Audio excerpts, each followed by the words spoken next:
commissaires aux comptes sont très interventionnistes, et ça n'est pas péjoratif dans mon propos, s'expriment abondamment, y compris lors de nos conseils de surveillance.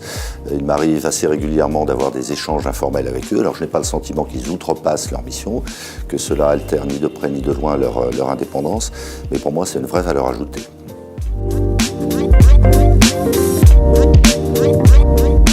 Je mesure mal les limites déontologiques, réglementaires, légales qui peuvent s'appliquer à eux, mais très clairement, je serais demandeur d'aller encore au-delà dans la discussion, de deux points de vue. D'abord parce que s'intéressant à d'autres dossiers, dans d'autres secteurs d'activité, bien sûr en toute confidentialité, ils peuvent apporter des éclairages qui me font défaut, qui font défaut à l'entreprise. Et puis de nouveau, d'une certaine manière, ils connaissent l'entreprise mieux que moi, parce qu'ils fouillent dans les entrailles de l'entreprise, ça fait partie de leur mission.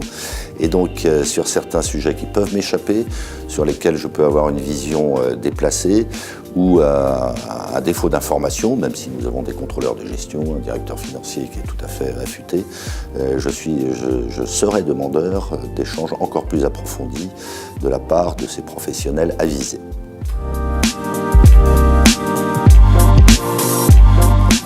Alors, jusqu'à une période récente, assez peu. Mais depuis lors, beaucoup plus. Pourquoi? Parce que notre environnement est de plus en plus sophistiqué. Par exemple, si on parle de financement structuré, par exemple, si on parle de législation, qu'il s'agisse de législation sociale, de droit de la concurrence, plus récemment de législation s'agissant du digital, nous n'avons pas, par définition en interne, à la taille relative de mon entreprise de 1500 salariés, nous n'avons pas les compétences qui nous permettent de répondre à toutes ces problématiques. Et puis de nouveau, je reprends ce que je disais s'agissant des commissaires aux comptes, c'est toujours extrêmement utile d'avoir affaire à des prestataires, des partenaires extérieurs qui par nature s'intéressent à d'autres dossiers, donc ont une vision beaucoup plus large et au final beaucoup plus pertinente de certaines problématiques. Ma pratique, c'est que oui, ça présente un intérêt. Je sais que nos commissaires aux comptes échangent beaucoup entre eux, se répartissent certaines tâches. D'ailleurs, se challenge sur un certain nombre de questions qui, d'un point de vue technique, peuvent prêter à interrogation.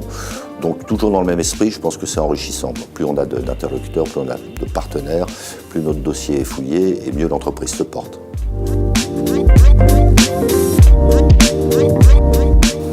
Alors très sincèrement, j'ai peu affaire à leurs équipes. Je sais pour autant qu'il y a un turnover qui est relativement important. Est-ce que ça porte préjudice à la qualité du travail et la qualité de la relation?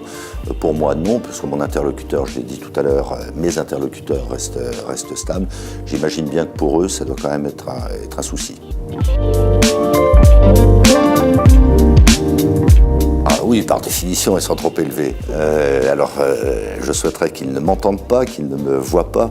En réalité, je les trouve raisonnables, en lien avec la qualité de leurs prestations, avec la relation, je le redis, confiante mais exigeante qui s'est instaurée entre nous. Et puis je compare ça, on évoquait à l'instant les consultants. Je comprends bien que les commissaires aux comptes ne sont pas des consultants, mais au niveau d'intelligence, au niveau de compétences où se situent nos commissaires aux comptes, finalement, il ne me coûte pas si cher que ça, comparativement à ce que demandent des consultants.